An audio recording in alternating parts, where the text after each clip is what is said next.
नमस्कार दगड़ों, स्वागत है आपका मेरा आज नए वीडियो में। तो आज मैं जाऊँ दिल्ली, जबकि आज दिल्ली रैली। तो चलो फिर पूरी वीडियो में बने रहे।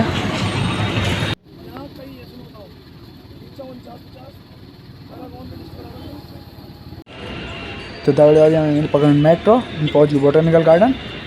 मेट्रो पकड़ी कर जहाँ मंडी हाउस में ITO। तो चलो फिर।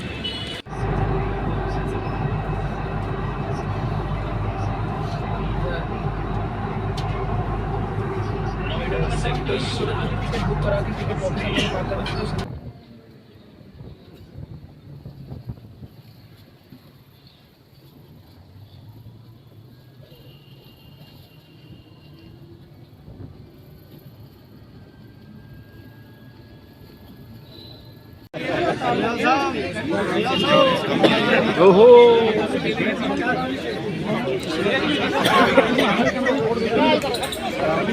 हिमाला उपनी मलमली बहारा हिमाला उत्तराखंडा मेरी मातृभूमि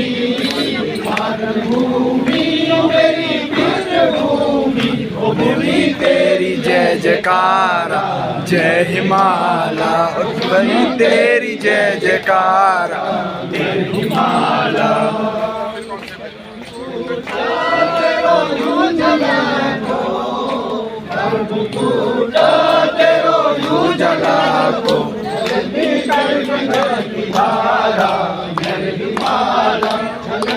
अर्जुन ने कृष्ण गुजो हरि भूमिया रण भूमिया रण भूमिया रण भूमिया रण बता बदौला हम लड़ने रया भुला हम लड़ने बोलो हम लड़ने रया भुला हम लड़ने बोलो होली व्यवस्था धड़कन उठली सबके धड़कन उठली सबके पूरी बहस करो हम लड़ने रया बोलो हम लड़ने बोलो हम लड़ने के बढ़ती जरूरतों की समस्या है। वो दिल्ली और लखनऊ में एयर कंडीशन कमरों में बैठे हुए लोग हमारी समस्याओं को नहीं समझते हैं। हमको लगता था, हमने समझा कि लखनऊ और दिल्ली में बैठे हुए लोग हमारी भाषा नहीं समझते। हमको लगा कि उत्तराखंड के लोगों के नदी और जंगल को, हमारे गाड़ गधेरों को लखनऊ और दिल्ली में बैठे हुए लोग नहीं समझते हैं। हमको लगता था कि लखनऊ और दिल्ली में बैठे हुए लोग हमारे माँ बहनों के दर्द को नहीं समझते। हमको लगता था कि लखनऊ और दिल्ली में बैठे हुए लोग हमारे युवाओं के सपनों को नहीं समझते। तो हम सब लोगों को लगा कि हम भारतीय संविधान में प्रदत्त अपने अधिकार के तहत एक राज्य की मांग करेंगे कि नित्यानंद स्वामी के शासनकाल में हमारे यहाँ 1950 का जो मूल निवास हमको मिलता था, उस मूल निवास को खत्म किया गया और उसकी कटऑफ डेट 1985 तक की गई और हमसे कहा गया कि 1985 से पहले जितने भी लोग उत्तराखंड के अंदर रह रहे हैं वो सब लोग मूल निवास के हकदार होंगे। लेकिन 2010 में और मूल निवास और स्थायी निवास को उन्होंने एक कर दिया। 2010 में दो कोर्ट में 2 मामले गए, एक सुप्रीम कोर्ट में गया और एक हाई कोर्ट में गया। उन 2 मामलों में ये कहा गया कि उत्तर प्रदेश, हमारे उत्तराखंड में मैदानी क्षेत्र में रहने वाले लोग भी 1950 नहीं बल्कि 1900 हमको राज्य बनते समय का हक मिलना चाहिए मूल निवास का।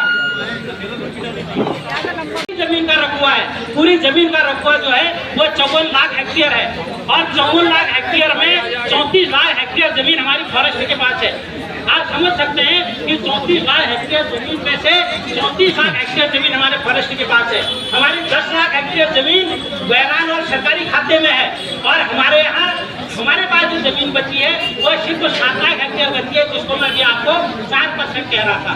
तो इसलिए पूरे जो हिमालय राज्यों में जो आपकी भू कानून है, अलग अलग हिमालय राज्यों में अपने प्रत्यक्ष भू कानून है। हमारे बगल के राज्य हिमाचल प्रदेश में भी अपना भू कानून है। 1971 में जब हिमाचल प्रदेश बना तो 1972 में वो अपना एक अच्छा भू कानून लाए, जिस भू कानून से वहाँ की जमीनें सुरक्षित गई और उसमें डेवलपमेंट भी किया।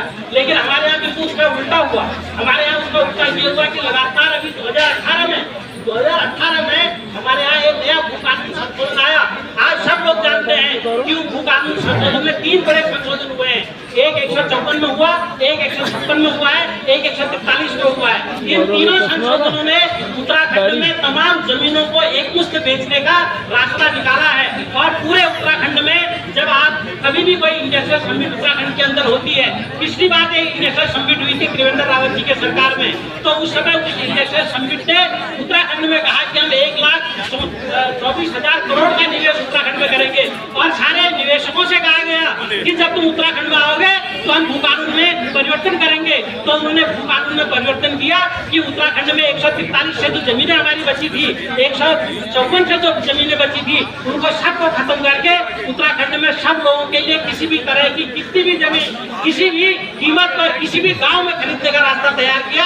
हम सब लोग इसके खिलाफ खड़े हैं और हम सब लोग इसीलिए आज यहाँ पर इकट्ठा हुए हैं। तो इसलिए हम आज एक मांग करते हैं। पहली मांग यह है हमारी कि उत्तराखंड में 1950 का जो मूल निवास का कानून है उसको हम लागू करें। और हमारी एक मांग और है कि संविधान में जो मौलिक अधिकार की धारा 16A है उसके अनुसार हम कह रहे हैं कि आंध्र प्रदेश, त्रिपुरा, हिमाचल और मणिपुर में जिस तरह से चतुर्थ और तृतीय श्रेणी के कर्मचारियों के लिए वहीं के लोगों की अनिवार्यता जरूरी है, उसी प्रकार उत्तराखंड में तृतीय और चतुर्थ श्रेणी के सारे कर्मचारी हमारे उत्तराखंड के होने चाहिए। और दूसरा हम ये कहना चाहते हैं कि जो हमारे यहाँ अधिकारी है, जो हमारे यहाँ ग्राम पंचायत अधिकारी है, जो हमारे यहाँ स्वास्थ्य विभाग में काम करने वाले कर्मचारी हैं, उन सबको जो भी वहाँ रहे उसको कुमाऊनी, गढ़वाली और जोरसारी आनी चाहिए और संसद उसको बात करे कि यहाँ की भाषाओं को जानने वाला एक उत्तराखंड के अंदर नौकरी कर सकता है।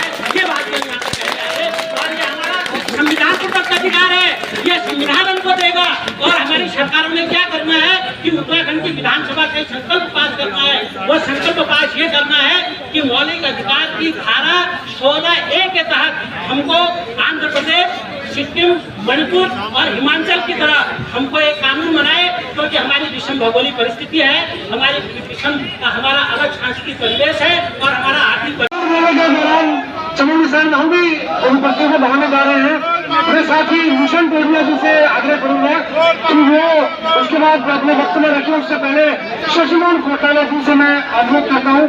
शशिमोहन जी एक बार आप भू कानून, भू कानून, भू कानून, भू कानून, भू कानून, भू कानून, अभी नहीं तो कभी नहीं, भू कानून, भू कानून, भू कानून, भू कानून, अभी नहीं तो कभी नहीं, भू कानून, भू कानून, भू कानून, भू कानून, भू कानून एकत्रित हुए हैं और हम दिल्ली में रहने वाले अपने 25 लाख उत्तराखंडियों को रिप्रेजेंट कर रहे हैं। तो ये हमारी आज ये शुरुआत है और उम्मीद है ये शुरुआत आगे भी रहेगी। अगर आज हमने कुछ नहीं करा तो आने वाली पीढ़ी को हम जवाब नहीं दे पाएंगे।